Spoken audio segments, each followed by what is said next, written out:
Morning, Brad. I hope you're doing well. I am. I have my bottle of water here. I'm staying hydrated. I'm making sure that by the time I leave the station that this bottle is empty. So I think I'm on the right track. What I do after this, that's what I really got to work on. Yeah. Well, good for you. At least you've got a good start. Exactly right. So we've been chatting around the danger of energy drinks over the last few weeks, and then we spoke about the importance of good sleep. And this felt, Wendy felt like this is definitely the next step for us because the reason why we might be abusing or taking in far too many of those energy drinks is because we lack energy and we're not possibly well hydrated enough. So this seems like the obvious next step for us, Wendy. Yeah, and also if you are consuming a lot of those, you could be poorly hydrated. Oh. So, you've got to think of both sides of the story. So, being well hydrated is very important for our well-being, and we do have to consider that because it certainly it plays a big role in our bodies and in our well-being. Yeah, we hear we got to drink water because we have 70, 75, 80, I don't know, percent water. But that feels like that's really not twisting people's arms enough because you feel like, okay, I'm mostly water, I've got to drink water. But our bodies are full of intricate systems and cells and goodness, so much happens inside of our bodies, Wendy, that requires not only hydration, but good hydration. So we can't live off Jannie Verjaar koeldrank, right? No, we absolutely can't. And I think that's where the confusion comes in, is many people think, but it's liquid, so therefore it must be water. Mm-hmm. And not all liquid is hydrating, and we have to think about that. So if we're drinking liquids that are dehydrating our bodies, we have to make sure that we are compensating with hydrating fluids as well. Can you just emphasize for us the reason for being well hydrated is so much more than just so that you're not thirsty? Exactly. So hydration or water is very important for every cell and body system. As you said, most of our body is made up of water, and we'll speak a little bit later. Blood contains over 90% of water. So if we don't have water, you can just imagine everything shrinking up and not being able to function properly. Mm. It's also important to boost our brain function. It helps for our physical performance.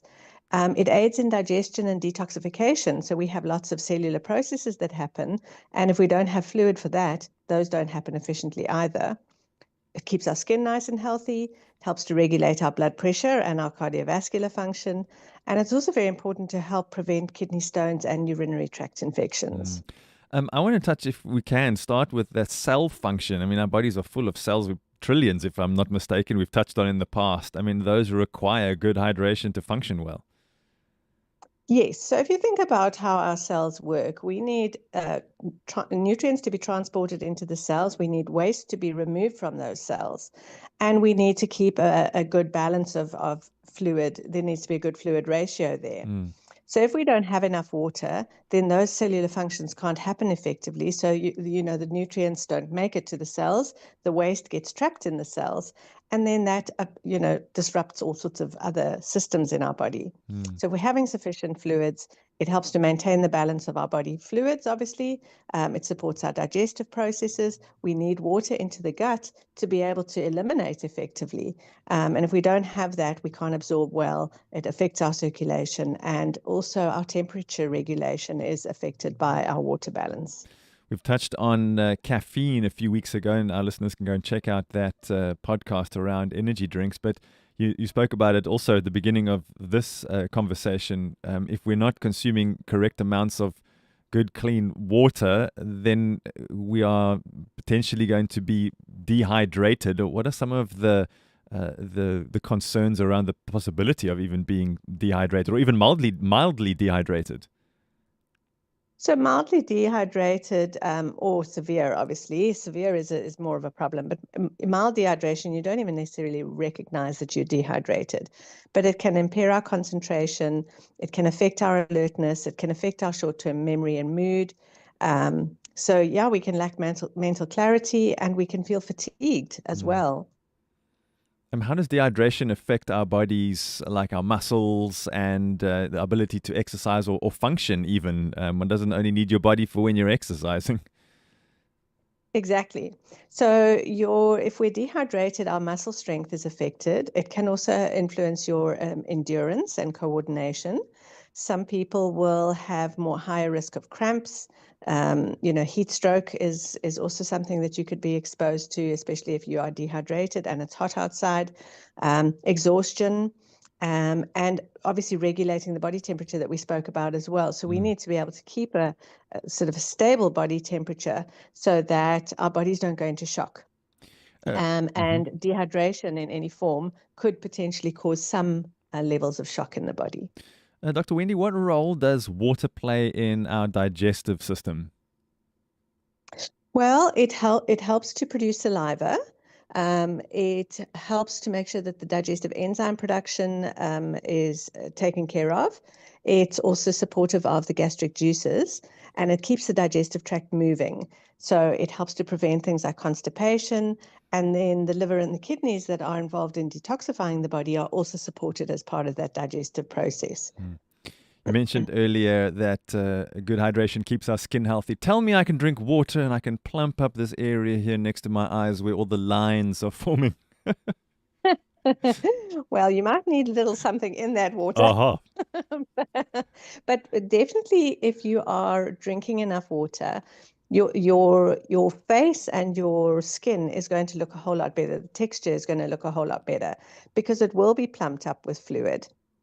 We obviously can't do an awful lot about the aging process, but we can make sure that we can still look our best at, depending on what age we are, we can still make sure that our skin is well hydrated, and that will reduce the appearance of those fine lines, and it'll give us a clearer complexion. So, if you see somebody that looks really bright in their face, they normally are quite well hydrated. Interesting. So when we started, we were running through some of the list of why good hydration is so important for our well-being. We touched on blood pressure and cardiovascular function. Can our amount of hydration or our level of hydration affect our blood pressures? It absolutely can. So the water volume in our bodies is very, very important to maintain healthy blood pressure. As I said earlier, blood contains over 90% water. So if we don't have enough fluid in our bodies, then that can lead to a drop in the blood volume.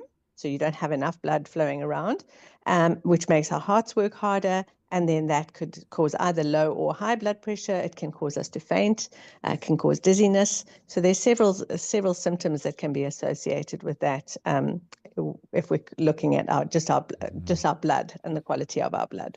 I've heard people say, I don't like drinking lots of water because then I have to keep going to the bathroom. But that's probably a good thing, right? Cleaning us out.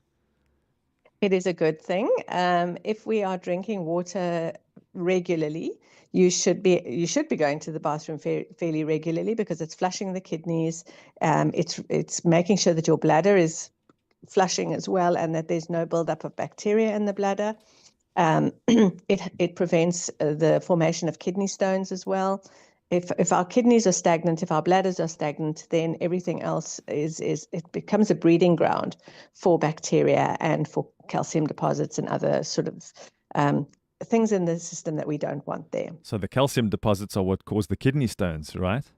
Yes, that's right. Oh, you don't want one of those.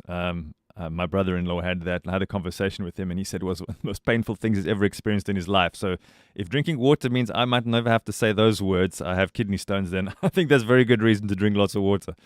Sorry, Wendy, do continue.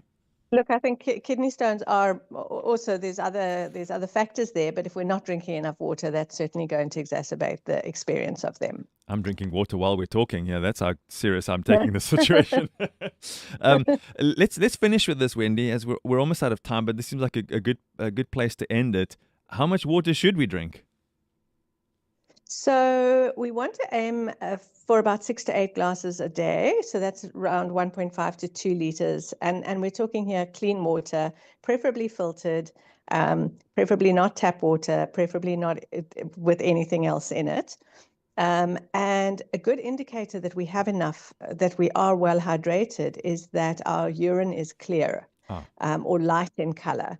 The darker your urine is, generally that's an indication that you're not getting enough water in your daily consumption. Mm. So there you've heard it. That's the voice of Dr. Wendy Christian, health coach and wellness practitioner at Integrated Health Solution. Just wanted to just touch on that again. There's a question here on the WhatsApp line that says, but what about water in your tea? Doesn't that count? So I guess we need to go back to where we started this morning and saying it's really about good, clean, pure water. The other is all just extra. Exactly. And we'll discuss that a little bit more next week. Okay. But tea, if it's caffeinated tea, if it has sugar in, if it has milk in, it doesn't count. If it is non-caffeinated tea, so like a herbal tea, and it doesn't have milk or sugar in it, then that does count as water. Oh, well, there you go. And you can check out this podcast, share it with someone else today. We'll tackle part 2 in 7 days from now. And a massive thanks to Dr. Wendy Christian, health coach and wellness practitioner at Integrated Health Solution. Always love hanging out with you, Wendy. We learn so much. So here's to a